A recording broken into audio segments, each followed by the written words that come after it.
Hi అండి, అందరికీ నమస్తే.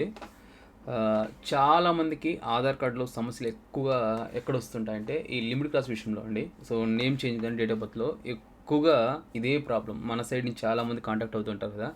మనం చూసిన ప్రాబ్లమ్స్ కూడా ఎక్కువ ఇదే చూస్తుంటాం. ఎందుకంటే అప్లై చేసినాక కూడా నెలల కొద్దీ అట్లే పెండింగ్ పడిపోతుంటాయి. ఆర్ఓ ఆఫీస్ కూడా డైరెక్ట్గా చాలామంది వెళ్ళి తెల్లారితో అంతా క్యూలో నిలబడుకొని టోకెన్ తీసుకొని పోయి అక్కడ అప్డేట్ చేసినా కూడా ఇలాంటి ప్రాబ్లమ్స్ అయితే చాలామంది ఫేస్ చేస్తుంటారు. అప్లై చేసిన కొన్ని నెలలు కూడా అలాగే పెండింగ్ పడిపోతుంటాయి. సో అదృష్టం మనకు త్వరగానే అవుతుంటాయి. సో దీనికి ఇప్పుడు మ్యాటర్ ఏంటంటే, ఇది చెప్పడం కన్నా ముందు మ్యాటర్ ఏంటంటే, ఆధార్ లిమిట్కి సంబంధించి కొత్త నియమ నిబంధనలు వస్తున్నాయండి ఆర్ఓ ఆఫీస్కి కూడా. ఎందుకంటే రీసెంట్గా పాట్నా హైకోర్టు ఏదో ఒక ఆర్డర్ కూడా ఆర్ఓ వాళ్ళకి ఆఫీస్కి అయితే ఇచ్చిందని చెప్పేసి తెలుస్తుంది. గ్రూప్లో అయితే ఇవాళ షేర్ చేశారు. సో ఆ రూల్స్ ప్రకారంగా చాలా ఆధార్ రూల్స్ అన్నీ మారిపోతున్నాయి. లిమిట్ క్లాస్ విషయంలో ముఖ్యంగా చూసుకున్నట్టయితే చాలామందికి ప్రాబ్లం క్లియర్ అయ్యే విధంగా ఉండబోతుందని చెప్పేసి తెలుస్తుంది. ఎందుకంటే నేను కూడా కొంతమంది టచ్లో ఉంటారు కదా, వాళ్ళతో మాట్లాడడం వల్ల తెలిసిన విషయం ఇది.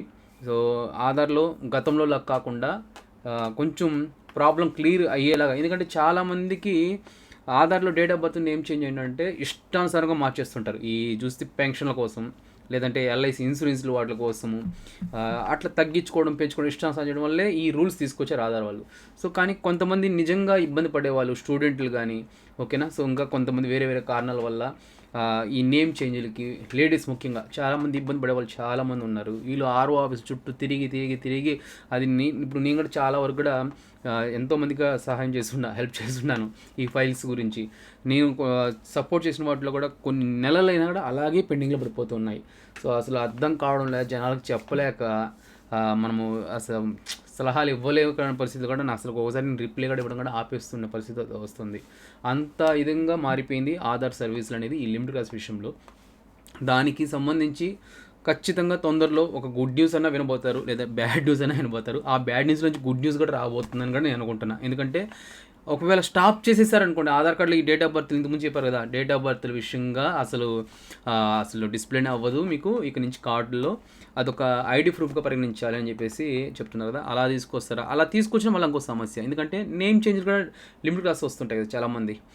అప్పుడు దానికి ఏం చేయాలి? అప్పుడైనా మార్చాలి కదా. సో నేను అనుకునేది ఏంటంటే, సో దీనికి government A grade gazette officer ద్వారా వెరిఫై చేయించి, గవర్నమెంట్ ఆఫీసుల్లోనే వెరిఫై చేయించి, బయోమెట్రిక్ అప్డేట్ చేయించి, అక్కడ మన యొక్క ప్రాబ్లమ్ని కరెక్ట్ సర్టిఫికేట్స్ చూసి అప్డేట్ చేయించిన తర్వాత దీనికి లాక్ పెడతారేమో అని నేను అనుకుంటున్నా.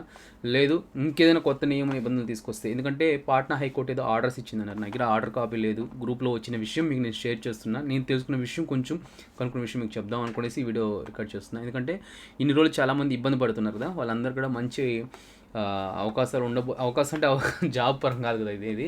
సో మన ప్రాబ్లం క్లియర్ అవుతాయి అనేసి అయితే చెప్పగలను అని అనుకుంటున్నా, ఓకేనా. సో ఎటువంటి నిర్ణయాలు తీసుకొచ్చినా ఖచ్చితంగా షేర్ చేస్తా.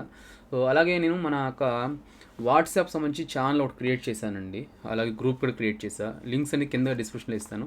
ఏదైనా అప్డేట్స్ నేనైనా చెప్పాలనుకున్నా, కొన్ని పర్సనల్ ఇన్ఫర్మేషన్స్ అయినా ఇవ్వాలనుకున్నా నేను దాంట్లోనే షేర్ చేస్తా. కొన్ని వీడియోస్ చెప్పలేనట్టు కూడా ప్రతి ఒక్కరు కూడా జాయిన్ అవ్వండి. సో మర్చిపోకుండా వీడియోని లైక్ చేసి అందరికి షేర్ చేయండి. Thank you.